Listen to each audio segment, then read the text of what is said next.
저희가 그 2023년 초부터 지금 이제 이 뭐 보도를 했었죠. 근데 마침 이 디올백을 김건희 씨한테 전달했던 최재형 목사가 며칠 전에 서울의 소리에서 출연을 해서 그 소나무 분재 사건 그걸 언급했어요.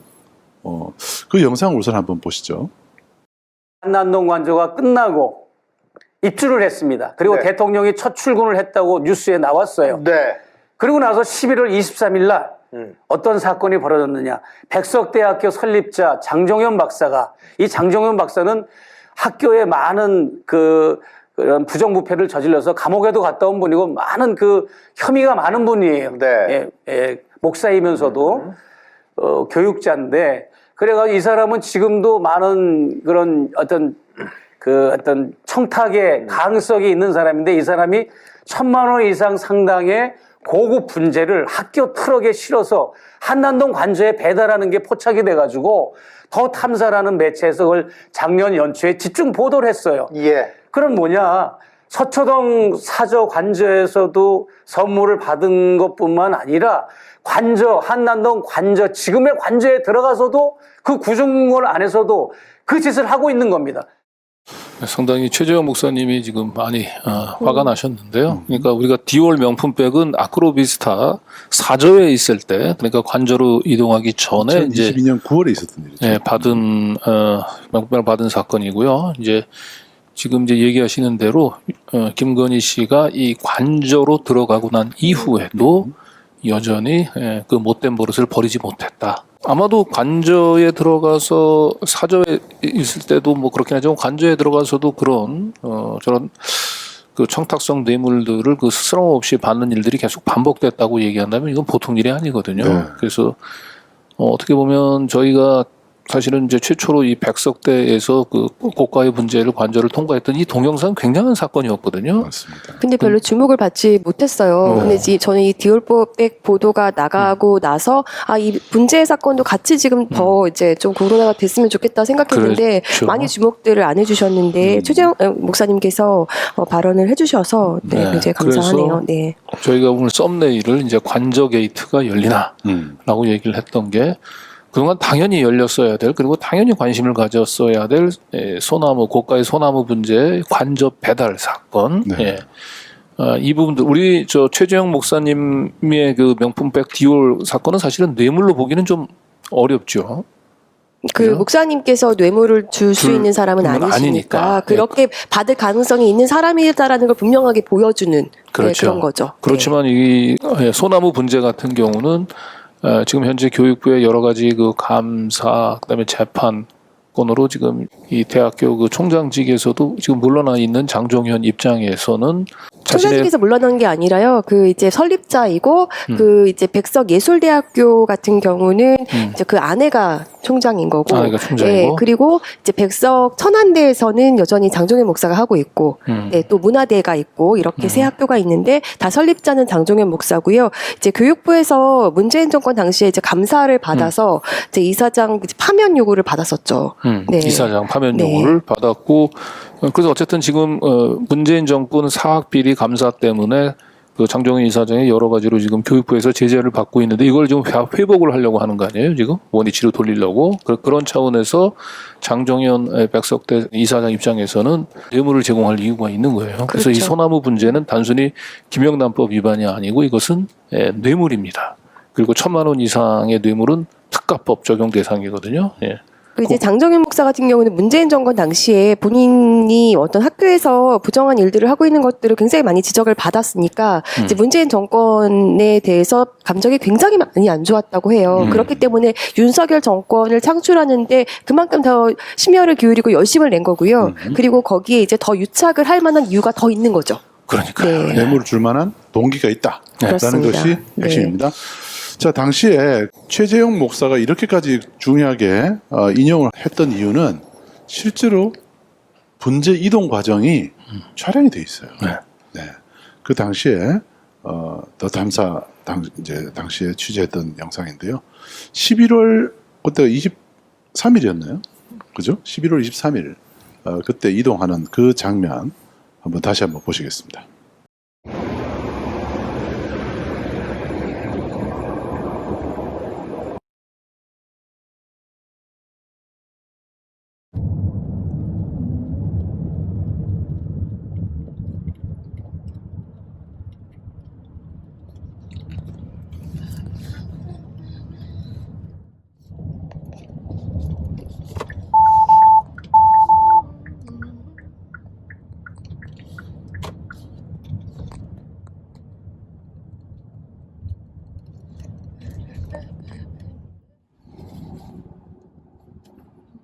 들어가는 것 같더라고.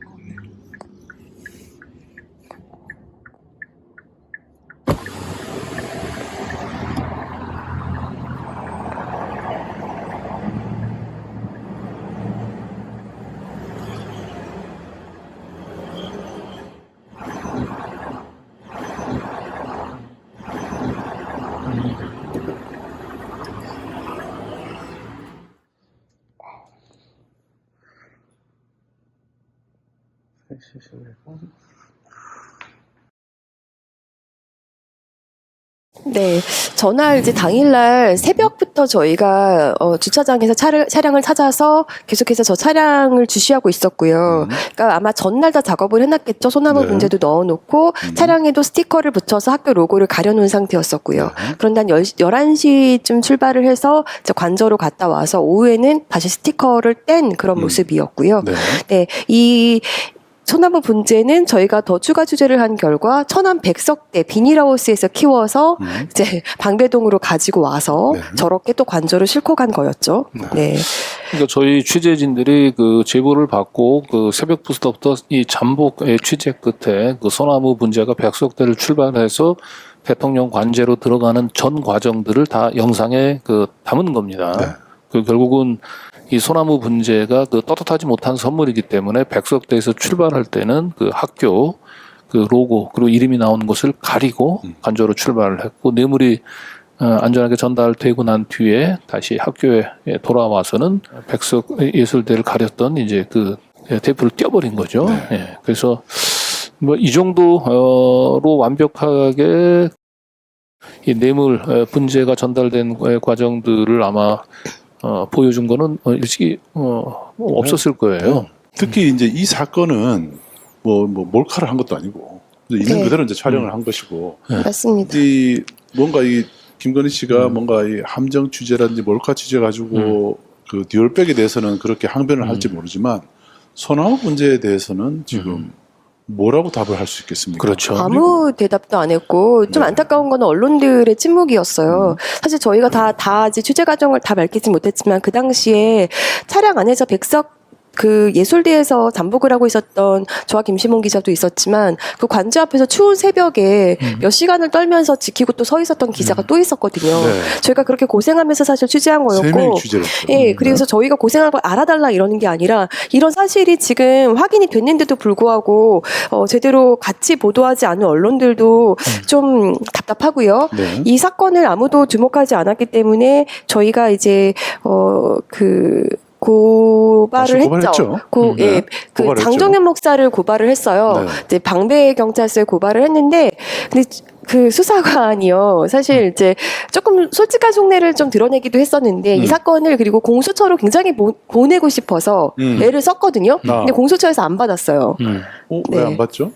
그러니까요. 그리고 본인이 수사를 하는데 좀 어려웠던 모양이에요. 저한테 자꾸만 더 증거가 있으면 더 달라고 하더라고요. 아니 대통령실 압수수색 들어가든지 해야 될 거 아니에요. 그러니까요. 네. 도대체 어느 정도의 증거를 더 줘야 되냐. 빨리 아니 대통령실 안 가더라도요. 당시에 백석 예술대 가서 CCTV 바로 확인하면 됐습니다. 그렇죠. 네. 결국 뭐 CCTV가 이제 증거가 인멸이 될 때까지 충분히 기다린 거죠. 그 천공이 이 관저 그 선정 관련해서 그 육참 총장 공관을 방문했다는 것도 사실은 한 1년 전 CCTV도 나오더라고요. 네. 아마도 그 방배 경찰서에서는 시간이 더 필요하다고 생각할 수 있을 것 같아요. 지워질 때까지. 지워질 때까지는 안전하게 지워질 때까지는. 그리고 아마도 뭐 권지현 기자한테 그 증거를 더 내놓으라고 하는 얘기는 우리가 이걸 나중에 괜히 섣불리 수사 결과를 발표했다가 괜히 뉴탐사한테 되치기 당하는 게 아닐까 이제 그런 우려 때문에 그렇죠. 저쪽에서 가지고 있는 증거가 뭔지를 이제 확실하게 확인을 해보고 싶었던 것 같아요. 청담동 술자리 수사도 역시 마찬가지였죠. 네. 뭔가 더 꺼내라 자꾸만 네. 그렇게 얘기를 하고. 근데 이제 참고로 말씀드리지만 이제 저희가 뭐 영상 주요한 부분들은 다 공개가 됐고 저 영상만을 가지고도 저 취재 자료만 가지고도 충분히 사실 송치하고 기소하는 데는 뭐 문제가 없다고 저희는 봅니다. 그러나 우리가 이런 경우를 대비해서 증거를 다 깐 것은 아닙니다. 증거를 중요한 증거를 하나 가지고 있는데 이 영상을 보는 방배경찰서 글쎄요 그 수사를 얼마나 더 늦추려고 하는지 모르겠는데 우리 이제 시청자 여러분들께서라도 우리 언론들 보도를 좀 촉구해 주시고 명품백 디올백 사건보다도 이건 더 심각한 사건이에요. 사저가 아니고 관저로 지금 들어간 거고 이거는 완전한 뇌물성입니다. 그리고 액수도 지금 1,000만 원이 넘어서 특다법 적용 대상이 되고 지금 우리 방금 영상에 보셨지만은 차량이 딱 앞에 도착하니까 그 경호실 인력이 와가지고 물어보죠. 그래서 어디서 왔는지 확인하고 안쪽에다 연락을 한 거죠. 연락을 했더니 들여보내라고 했고 그러니까 문이 쫙 열린 거 아닙니까? 이건 사전에 다 연락이 된 거예요. 그리고 같은 소나무 분재가 그 극동방송 이사장 김정환. 김정환 목사에게 갔던 것도 저희가 그 사장을 통해서도 확인을 하지 않았습니까? 그렇죠. 네. 이제 그런 것들이 수사가 되지 않고 오히려 이제 이런 이제 자기네들이 뭔가 함정 취재나 이런 걸로 이제 반격할 수 있는 것들은 반격을 하긴 했는데 문제는 시민들 일반 국민들이 너무 많이 알려졌어요. 특히 이제 디올백 같은 경우는 소나무 문제는 많이 안 알려졌지만 디올백은 그 자체가 굉장히 이 폭발력이 큽니다. 왜냐하면 시민들이 볼 때도 야 저런 걸 받았어 이런 게 굉장히 공감이 되죠. 너무하다 이런 얘기들이 굉장히 많이 나왔고